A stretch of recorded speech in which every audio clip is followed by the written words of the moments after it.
Okay, Assalamualaikum dan selamat sejahtera, selamat petang semua malam ini. Hai, hello. Okay, Waalaikumsalam. Thank you so much. Okay, Assalamualaikum semua. Jadi pada malam ini anda bersama dengan saya lagi sekali, Dr. Farah untuk sesi perkongsian ilmu dan edukasi kita. Okay, jadi sebelum kita mula, apa khabar semua? Saya harap semua dalam keadaan sihat lah. Sihat tubuh badan, sihat mental dan sihat emosi. Okay? Thank you so much kepada semua yang join kita pada malam ini. Okay. Alright, baiklah. Jadi, topik kita pada malam ini yang akan saya kongsikan dan yang akan saya share dalam sesi ilmu dan edukasi kita pada malam ini, saya pasti topik ini sangat berkait rapat dengan hampir semua yang join live kita pada malam ini yang mengikuti kita. Topik kita pada malam ini adalah mengenai tentang anemia. Jadi saya pasti hampir semua yang berada di sini tahu apa itu anemia dan juga pernah dengar kan, paling sering, paling familiar dengan perkataan anemia. Okey, baiklah. Jadi sebenarnya apa itu anemia ini dan apakah bahayanya anemia? Okey. So anemia dalam kata besar dia secara general dia adalah kekurangan sel darah merah atau red blood cell, atau yang biasa kita dengar kadang-kadang kalau kita pergi jumpa doktor atau staff nurse atau makmal lab akan cakap, oh you low HB ni. Jadi ini adalah maksud kata besar anemia, iaitu kekurangan sel darah merah atau red blood cell. Jadi apa fungsi sel darah merah ni? Red blood cell ni, function dia adalah untuk membawa, untuk transport oksigen ke seluruh tisu badan oleh HB ni, oleh hemoglobin. Jadi hemoglobin ni adalah satu protein dalam red blood cell yang tugas dia akan membawa oksigen daripada paru-paru ke seluruh tisu tubuh dan kemudiannya karbon dioksida yang dilepaskan oleh tisu-tisu tubuh ke paru-paru lagi sekali untuk mendapatkan oksigen. Jadi dia adalah satu proses macam tu. Jadi anemia ni maksud dia itulah kekurangan sel darah merah yang patutnya bekerja function sebagai oksigen transport ataupun production tak cukup atau tidak mencukupi. Okay. Jadi apa punca atau penyebab anemia? Jadi kita kena tahu dulu. Kadang-kadang boleh cakap je anemia, tapi tak tahu root cause, tak tahu dari mana penyebab anemia.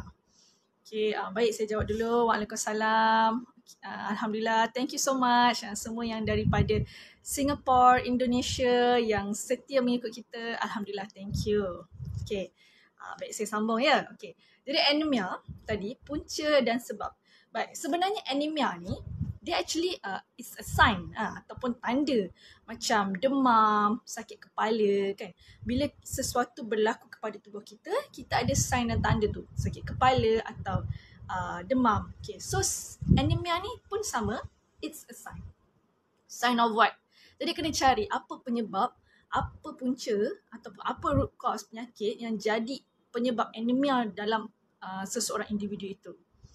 So kita kena tahu baru kita boleh treat atau rawat kenapa boleh terjadi anemia. Okay, basically ada tiga penyebab besar atau basic etiology atau penyebab major jadinya anemia ini. Pertama adalah disebabkan oleh blood loss atau kehilangan darah. Apa pun punca dia, kehilangan darah secara luka luar atau open wound ataupun perdarahan dalaman, tapi disebabkan oleh blood loss atau kehilangan darah. Okay. Yang kedua adalah disebabkan oleh hemolysis of the cell itself atau destruction. Sel dia musnah, sel dia cacat atau sel dia yang terbentuk tu tidak sempurna. Sel darah merah tu sendiri. Yang ketiga adalah kurang penghasilan sel darah merah daripada tubuh badan kita sendiri. Jadi ini adalah antara penyebab-penyebab macam mana anemia itu terjadi. Tapi ini basic etiologi dia lah secara besar. So kita kena pergi one by one kan. kenapa macam mana boleh terjadinya anemia ini terhadap seseorang individu itu. Dan kadang-kadang ada orang juga dia yang dah lama sangat kena anemia tapi tak pernah tahu dia anemik ataupun tak pernah cari punca bahawa dia kenapa dia anemia. Betul puan. Ada yang follower cakap kan tambah pregnant lagi pregnant low. Betul. Saya pun menghidap anemia. Yes. Okay, kat sini kita akan sama-sama sharing dan juga find out apa sebenarnya mungkin yang berlaku kepada anda yang penghidap anemia ni. Okay. Jadi tadi 3 yang basic etiologi yang saya explain tu lah. Besar dia. Apa? Kehilangan darah atau blood loss. Dan kedua, self-destruction of the red blood cell sendiri. Sel tu musnah ke ataupun cacat ataupun terjadi tidak sempurna. Yang ketiga adalah penghasilan yang kurang daripada tubuh badan. Penghasilan sel darah merah kurang. Okey. Jadi seterusnya adalah penyebab. Ada juga penyebab genetik. Kalau tuan-tuan dan puan-puan tahu, penyebab genetik tu yang biasa kita dengar lah, paling common dalam rakyat Malaysia dan paling sering terjadi dan ini pun sangat diwar-warkan dan juga diberi awareness, iaitu thalassemia, kan? Siapa kat sini tahu thalassemia ataupun ada menghidap thalassemia? Jadi ini adalah antara faktor genetik yang menyebabkan anemia. Okay. Jadi penyebab fizikal tu biasanya kadang-kadang disebabkan oleh trauma lah atau accident. Jadi bila seseorang itu accident dan kemudian ataupun ada riwayat trauma, jatuh atau kena tikam atau langgar, jadi dia mungkin mengalami open wound atau luka terbuka atau luka dalaman, perdarahan dalaman. Jadi itu antara penyebab fizikal yang menyebabkan tadi yang saya sebut tadi, yang faktor besar dia tu blood loss ataupun kehilangan darah. Dan itu yang nombor 1. Kemudian juga boleh disebabkan oleh luka bakar atau burn wound. Kita kadang-kadang kita nampak macam, oh doktor, takkanlah luka bakar boleh menyebabkan anemia? Yes, boleh. Sebab fisiologi body tu sendiri, luka bakar tu tergantunglah pada luka bakar grade berapa. Semakin besar, semakin besar loss, maksudnya semakin besar luka, semakin besar kehilangan. Jadi blood loss atau blood volume tu semakin banyaklah yang keluar. Jadi makin besar kehilangan darah. Itu antara penyebab anemia juga. Okay, kemudian ada penyebab nutritional. Apa itu penyebab nutritional ni? Ini yang paling sering, yang paling selalu, yang paling memang common lah terjadi dekat orang-orang atau penghidap anemia tanpa sengaja ni adalah nutritional deficit lah. Apa itu penyebab nutritional deficit? Contohnya, orang-orang yang kekurangan zat besi. Kan, biasa kita dengar kan, cakap zat besi kurang, kekurangan iron ataupun kekurangan vitamin B12, kekurangan folate. Dan ada juga nutritional deficit ni yang disebabkan oleh starvation atau kelaparan atau malnutrition. Jadi disebabkan oleh starvation dan kelaparan tu, dia mengarah jadi kepada malnutrition. Tapi ini biasanya berlaku di daerah-daerah atau negara-negara developing countries. Why? Sebab mereka tak ada sumber, they don't have the resources kan nak cari bahan makan yang elok. Makan biasa pun susah cari, apalagi bahan makan yang elok. Jadi mereka kekurangan zat besi dan vitamin-vitamin penting untuk penghasilan sel darah merah ni. Secara automatically dia membesar dengan anemik.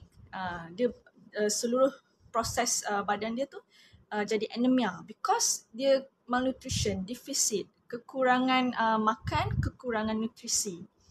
Itu pun kadang-kadang ada juga kanak-kanak yang waktu membesar, ibu bapa tak pantau betul pemakanan dia. Jadi dia makan suka-suka, makan yang unhealthy food, makanan yang tak ada nutrisi, makan junk food. Lifestyle dia macam tu, minum air gas, makan processed food. Jadi kanak-kanak ni mungkin malnutrition dan tidak absorb nutrien dengan baik. Jadi ibu bapa kena pantau bila you tengok macam anak you, kenapa dia lain size daripada orang lain ke kan, atau besaran terbantul ataupun growth restriction. Patutnya kawan-kawan umur sebaya dia dah besar macam ni tapi dia stunted ataupun tidak sama saiz dengan anak-anak dia, mungkin boleh cari tahu kenapa penyebab dia. Mungkin ni adalah salah satu sebab dia malnutrition ataupun faktor nutritional lah, sebab cara pemakanan kan. Sebab budak-budak sekarang kat sekolah tu, kita tak tahu dia suka beli snack-snack sendiri, snack-snack kat luar tu, minum air gas. Jadi mungkin ni adalah salah satu penyebab nutritional deficit dalam anemic. Okay. Dan kemudian penyebab dia adalah antaranya penyakit-penyakit kronik lah, chronic disease. Siapa yang menghidap penyakit-penyakit lama ni tanpa sedar atau dengan sedar, maksudnya dah tahu memang ada penyakit underlying ataupun tidak tahu bahawa ada mengalami masalah ini. Mungkin dengan yang menghidap masalah kidney, buah pinggang, hati, liver, ataupun yang mengalami infeksi yang lama, atau mungkin sesuatu neoplasia, iaitu tumor atau kanser, blood cancer, dan kemudian mungkin disebabkan oleh penyakit salur darah. Dan tadi yang saya sebut itulah thalassemia. Thalassemia tu dia ada banyak jenis lagi of anemia. Ada sickle cell anemia, ada aplastic anemia. Dia itu penyebab dia. Okay. Jadi macam infeksi ni juga boleh juga disebabkan oleh infestation parasit, kan? Cacing. Biasa ni paling common sekali. Cacing dalam badan, cacing dalam usus kalau kita dengar kan. Jadi bila ada cacing, ada infestation parasite dalam badan kita, dalam usus kita, parasit ni, nama pemberat parasit kan, parasit ni dia buat apa? Dia tumpang, dia ambil yang baik daripada kita. Dia tak bagi apa-apa kebaikan kepada kita, tapi dia menumpang dan mengambil semua yang baik daripada kita. So inilah infestation parasite. Bila dia lama dalam usus dan tubuh badan, dia yang ambil semua nutrition baik daripada kita punya usus. Usus tak sempat nak absorb betul-betul, tubuh badan tak sempat nak ambil semua nutrition tu betul-betul dengan baik, tapi cacing ni dah ambil dulu. Parasit yang lama tinggal ni dah ambil dulu. Ini pun antara penyebab juga ni. Ada orang yang mengeluh sukar turun berat badan ataupun sukar naik berat badan. Dua-dua sama ada terlalu besar atau terlalu kecil badan pun mungkin ada infeksi parasit. Jadi harus periksa. Cuba cek balik. Dan juga ni antara penyebab juga yang anak tadi tu yang saya cerita yang tumbesaran dia terbantut, growth stunted. Mungkin disebabkan oleh cacing. Kita tak tahu kan. Jadi harus pantau anak kita juga dan kita sendiri pastikan. Kenapa? Pelik ada orang, I makan banyak tapi I tak naik berat badan, I kurus, tak mampu nak reach yang normal, and then tapi rasa macam ada tanda-tanda anemia. Mungkin anda mempunyai infestation parasit yang lama. Okay. Kemudiannya adalah, ni lagi satu faktor yang paling sering kita terlupa atau kita ambil mudah. Apa itu? Iaitu faktor haid atau period atau menstrual. Kepada wanita-wanita di luar sana, jangan lupa setiap kali kita period tu, every month kita period, sebenarnya kita mengeluarkan, kita ada blood loss. Itu pun punca big salah satu anemia tadi, iaitu kehilangan darah kan, blood loss. Jadi setiap bulan kita ada regular period ni. Cycle dalam 5 hingga 7 hari, tergantung orang. Tergantung individu, ada setiap orang 7 sampai 10, 5 sampai 7, 3, 4 hari, tak kisahlah. Tapi setiap kali period atau menstrual tu terjadi, kita ada kehilangan, kita ada blood loss, kehilangan darah. Jadi untuk pengetahuan semua, on average estimation lah, rata-rata saat kita period setiap bulan tu, sebenarnya kita kehilangan lebih kurang 30 miligram darah. Jadi kita keluarkan 30 miligram zat besi dalam darah. So mungkin kena tengok siapa yang lagi-lagi ada masalah prolonged menstruation ataupun heavy blood flow kan. Dia contoh dia period 10 hari. 10 hari tu period penuh. Mungkin dia mengalami lebih blood loss daripada orang lain. Jadi harus check lah. Mungkin betul-betul memang kekurangan sel darah merah yang menyebabkan anemia. So ini antara yang selalu kita lupa. Sebenarnya saat setiap bulan kita period tu, kita tetap kehilangan darah dan banyak. Jadi harus diganti. Waktu period tu pemakanan kena lebih baik, lifestyle kena lebih bagus, ambil makanan yang betul-betul nutrition yang memang untuk build up balik red blood cell you tu. So kena tengok para wanita kat luar tu. Jangan lupa. Okay, so and then lepas tu apa tanda-tanda anemia? Tanda-tanda anemia ni biasanya dia common. Jadi orang tak ambil macam dia tak rasa tak apalah, ni biasa kot. Sebab rata-rata daripada kita sekarang memang mengalami hari-hari yang sibuk setiap hari kan.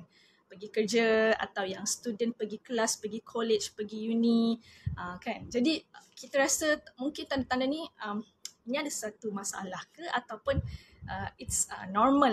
Itu biasanya yang pertama selalu letih, sering letih atau keletihan yang teramat sangat. Ini memang common lah. Kan bila kita penat, kita tak rasa tu salah satu faktor anemia. Kita just rasa maybe because of our lifestyle, hari-hari keluar pagi dan travel nak pergi kerja, dari kerja pula balik jam, penat apa semua. So kita ingat mungkin itu adalah suatu faktor yang biasa. So kena periksa. Tapi kalau siapa yang cepat letih daripada biasanya atau keletihan yang teramat sangat, so this is my antara tanda-tanda anemia. Okay, kemudian kedua, badan lemah, kulit pucat. Ada orang tu macam mana pun dia nampak macam very pale, kulit pucat, lepas tu lesu. Kemudian ada juga yang kadar nadi denyut jantung dia tidak normal. Biasanya lebih laju. Tanda-tanda orang anemia ni, dia punya nadi laju. Sebab apa? Sebab dia kekurangan sel darah merah. Dia tak ada sel yang bawa oksigen kepada dia. So, kadang-kadang bila periksa, doktor saya jenis nadi laju. Pernah tahu tak kenapa? Mungkin adalah disebabkan oleh anemia. Dan kemudian ada juga orang yang sudah mengalami tanda-tanda sukar bernafas atau sakit dada. Kalau dah sampai sukar bernafas dan sakit dada ni, memang harus terus diperiksa lah. Jangan tunggu-tunggu sebab you tak tahu. Mungkin ada penyebab lain juga. So, harus terus periksa. Tadi ada lemah badan, lesu, letih, kulit pucat, kadar nadi denyut jantung tidak normal, sukar bernafas dan sakit dada. Okey, ini antara tanda-tanda anemia. Jadi siapa yang mempunyai tanda-tanda ini, mungkin waktunya untuk anda periksa betul ke tidak.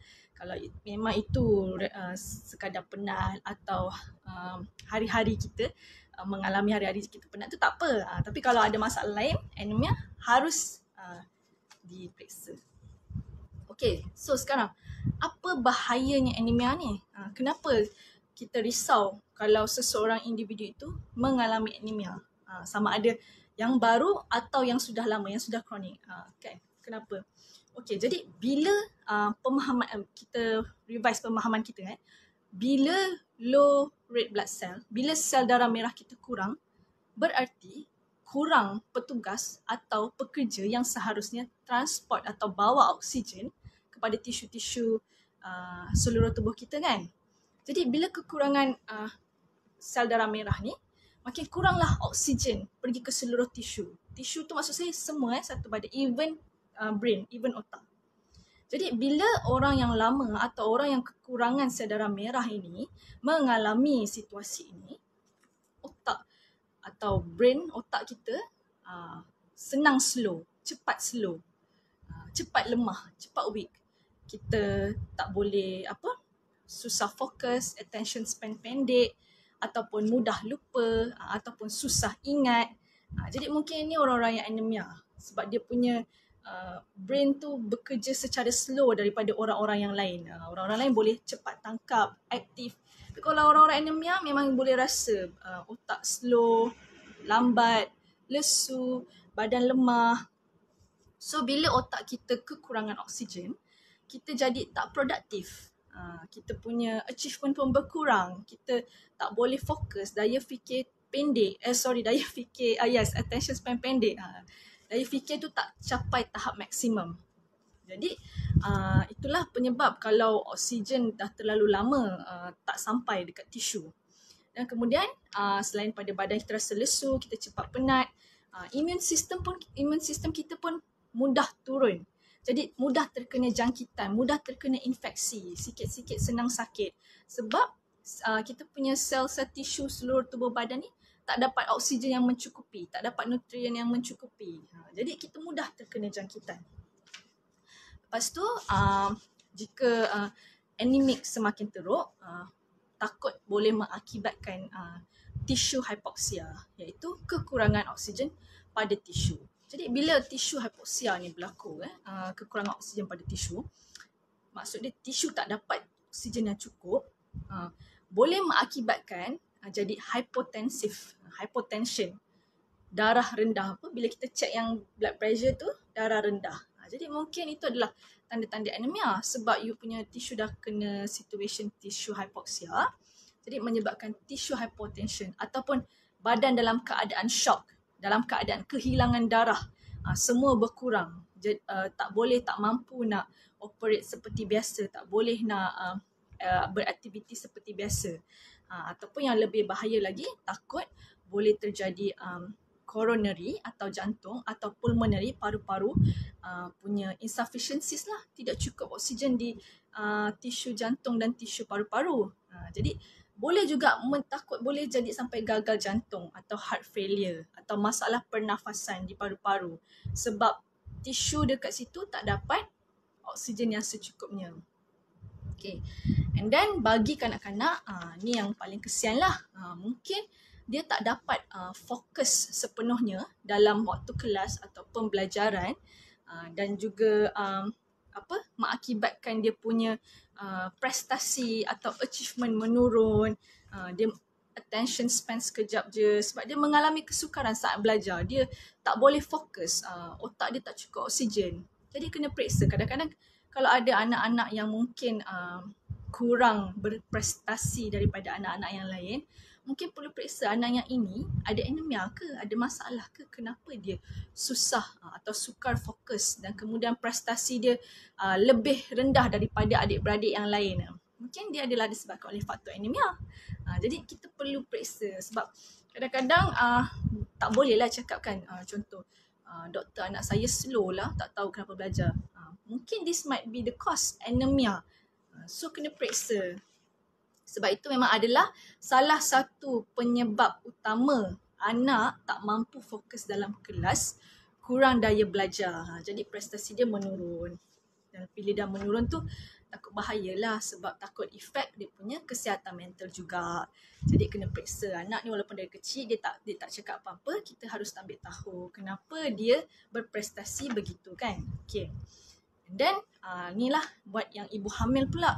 Kalau HB atau paras sel darah merah terlalu rendah, ini boleh mengakibatkan penyakit-penyakit lah, menyebabkan komplikasi ataupun yang paling bahaya sekali, paling takut boleh mengakibatkan keguguran saat dalam kandungan. Jadi harus pastikan tidak anemia, tidak kurang sel darah merah saat pregnant. Okay. Dan so macam mana kita nak kawal atau merawat atau kontrol anemia ni? First kali memang harus berdasarkan punca itu sendirilah. Kalau disebabkan oleh aksiden atau trauma atau kehilangan darah, blood loss atau luka bakar, mungkin transfusion diperlukan. Ataupun kalau faktor-faktor genetik seperti yang saya cakap tadi, kalau faktor genetik mungkin juga memerlukan transfusion dan ataupun transplant sumsum tulang, bone marrow transplant. Tapi itu tergantung kepada penyebab anemia itu sendiri. Tapi rata-rata yang mengalami anemia yang daripada saya ceritakan tadi, mostly daripada nutritional deficit lah. Nutritional deficit ataupun infestation parasit yang terlalu lama. Jadi kalau disebabkan oleh nutritional, kenalah ubah gaya pemakanan tu dengan lifestyle. Harus mencari makanan-makanan yang penuh dengan nutrition, yang tinggi vitamin B12, folate, zat besi. Kalau tak boleh nak makan suplemen ataupun nak makan ubat-ubat yang lain, boleh kena cuba makan makanan yang paling tinggi. Sebenarnya makanan yang paling tinggi zat besi dan vitamin B12 dan folate ni tahu apa? It's a dark leafy greens, iaitu sayur-sayuran yang berwarna hijau gelap, seperti sawi, pok choy. Sayur-sayur tu sangat tinggi kandungan nutrition dia, vitamin B12 dia, folate dia sangat tinggi. So, you boleh makan dark leafy greens ni ataupun greens ataupun kekacangan. Ini yang makanan-makanan yang boleh bantu untuk boost you punya sel darah merah untuk yang insufficiency tu dia boleh tolong kan. And then jangan lupa juga untuk kurangkan kafein. Kenapa kurangkan kafein? Boleh ambil kafein tapi berpada-pada dengan dos setiap hari. Maksudnya satu hari you minum 1 cawan cukup lah kan. Sebab kafein ni dia inhibit absorption of vitamin B12 dengan zat besi semua ni. Vitamin C pun sama. Jadi bila kalau kita ambil kafein tapi kita makan makanan yang sihat, tapi kita ambil kafein berlebihan, kafein ni secara tidak langsung dia sebenarnya menghalang absorption vitamin ke dalam tubuh badan kita secara maksimum. Sebab kafein tu memang ada dia punya sifat untuk menghalang atau inhibit penghadaman ataupun absorption of vitamin dengan zat besi secara penuh ke dalam tubuh badan kita. Jadi you boleh make sure lifestyle you boleh make sure eating habit you makan yang tinggi zat besi, tinggi vitamin B12, folate, tetapi kena jaga juga dengan penggunaan kafein.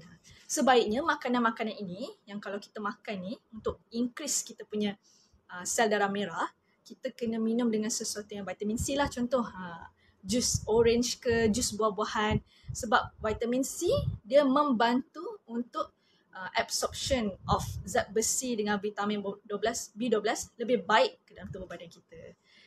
Jadi okey, sampai di sini inilah topik kita pada malam ini. Saya tolong jawab sikit soalan ni, ada yang tanya tadi. Okey. Kejap mana tadi? Hilang pula. Sorry Periak ada kelangan, betul. Setiap kali periak ada kelangan darah, betul. Apakah kena makan suplemen? Okey, macam mana boleh tahu kita tahu sakit anemia? Itu saya katakan tadi, bila you ada tanda-tanda, you kena periksa. Pergi ambil darah. Daripada darah tu, kita boleh dapat bacaan yang untuk mengetahui bacaan normal atau tidak normal. Biasanya, perempuan kita ambil 11 hingga 15 dan lelaki ada 12 sampai 16 miligram of HB reading tu. Jadi harus periksa. Okey. Ada lagi ke? Siapa yang tanya satu sementara kita masih ada masa? Ya, okey. Saya pregnant. Okey. Kena makan. Okey. Yang buat yang hamil, yang pregnant memang kena makan suplemen tambahan tu lah. Tapi kalau you tak mampu nak makan, maksudnya you tak boleh nak makan. Ada orang dia sangat-sangat nauseous atau vomiting, sangat-sangat mual waktu awal-awal trimester tu, itulah you kena ganti dengan makanan-makanan yang saya cadangkan tadi. Makanan yang tinggi zat besi, tinggi vitamin B12, tinggi vitamin C untuk absorption yang lebih baik. Dan jangan lupa yang ibu hamil, bila you makan makanan-makanan ni, you kena makan double portion tau, sebab untuk anak you. So sebab kalau kita makan tu satu portion untuk kita punya sel darah merah sendiri, tapi ni kita kena makan untuk anak kita juga dekat dalam tu. Jadi you kena makan lebih sikit lah dark leafy greens tu ataupun vitamin C kan. Okay semua, alright. Okay baik, sampai di sini saya punya sesi perkongsian ilmu pada malam ini. Saya harap anda semua berada dalam keadaan sihat lah. Thank you so much for listening. Thank you so much for mengikuti kita. Jangan lupa untuk share video ni kepada rakan-rakan atau family members yang anda kenal yang ada anemia atau mungkin mengalami tanda-tanda anemia. Tolong share lah biar sama-sama bermanfaat dan berfaedah buat kita semua. Okay, and then kepada sesiapa yang mungkin memerlukan konsultasi atau nak tanya dengan lebih lanjut atau ingin tahu, ingin bertanyakan kepada doktor-doktor di kita punya wellness clinic, boleh contact admin untuk sesi consultation ataupun boleh buat appointment untuk walk in. Okay, alright, thank you semua. Assalamualaikum. Alright, saya harap anda semua berada dalam keadaan yang sihat lah di mana jua partner berada. Jangan lupa kata-kata daripada D&D kita, let go and feel good. Okay, jumpa lagi di hari malam yang lain. Thank you.